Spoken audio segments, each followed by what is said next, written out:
ఓం నమ శివాయ. నా పేరు పూర్ణ సంపత్. మీరు చూస్తున్నది దక్షిణ వే ఛానల్.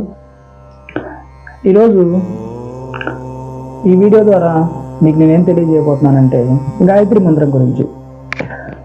గాయత్రి సిరీస్లోని ఇది మొదటి ఎపిసోడ్.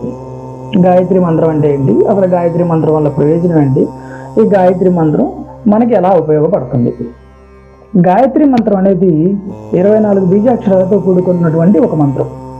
ఈ 24 బీజాక్షరాలు కూడా 24 దేవతల శక్తితో నిక్షిప్తమైన ఒక మంత్రం. అంటే 24 దేవతల యొక్క శక్తి ఈ మంత్రంలో నిక్షిప్తమైనది. ఈ మంత్ర సాధన చేయడం ద్వారా మనలో ఉన్నటువంటి నెగిటివ్ ఎనర్జీ అనేది పోయి మనకి పాజిటివ్ ఎనర్జీ అనేది వస్తుందన్నమాట.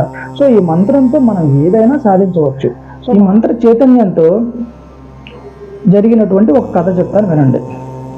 మనందరికీ విశ్వామిత్ర మహర్షి తెలుసు. విశ్వామిత్ర మహర్షి తన బ్రహ్మర్షి అని అనిపించుకోవడానికి దేవతలందరి దగ్గరికి వెళ్తే వాళ్ళు మా వల్ల కాదని వశిష్ఠుడి దగ్గరికి వెళ్ళమని చెప్పారు. ఈయన వశిష్ఠ మహర్షి దగ్గరికి వెళ్ళి నేను బ్రహ్మర్షిని అవ్వాలని అడిగాడు.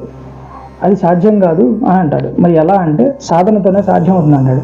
ఆయన కొన్నాళ్ళు సాధన చేసి మళ్ళీ వశిష్ఠ మహర్షి దగ్గరికి వచ్చి నేను బ్రహ్మర్షిని అయ్యానడిగితే కాలేదు అని చెప్పాడు. ఇలా 2-3 సార్లు జరిగింది. దీంతో విశ్వామిత్ర మహర్షికి కోపం వచ్చి వశిష్ఠుని కుమారులైన 100 మంది పిల్లలను ఈ విశ్వామిత్రుడు చంపేస్తాడు. నన్ను బ్రహ్మర్షి అవ్వలేదు అని అన్నావన్న కోపంతో వశిష్ఠుని యొక్క 100 కుమారులను చంపేస్తాడు. తర్వాత వశిష్ఠుని కూడా చంపకపోతే నేను వశిష్ఠుని చంపేస్తే నన్ను బ్రహ్మర్షి అని గుర్తించేది ఎవరు అని ఆలోచించి ఆయనకి నమస్కారం చేసుకొని వెళ్ళి మళ్ళీ 1000 సంవత్సరాల పాటు సాధన చేశాడు. ఆ 1000 సంవత్సరాల సాధన తర్వాత తను బ్రహ్మర్షి అయ్యాడు. అంత గొప్ప మంత్రం ఈ గాయత్రి మంత్రం.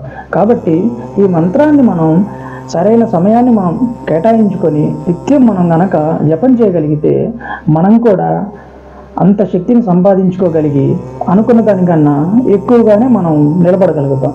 కాబట్టి ఈ మంత్రాన్ని అందరూ సాధన చేస్తారని నేను కోరుకుంటున్నాను. మీకు ఈ వీడియో నచ్చినట్లయితే లైక్ చేయండి, షేర్ చేయండి, సబ్స్క్రైబ్ చేయడం మర్చిపోమాకండి.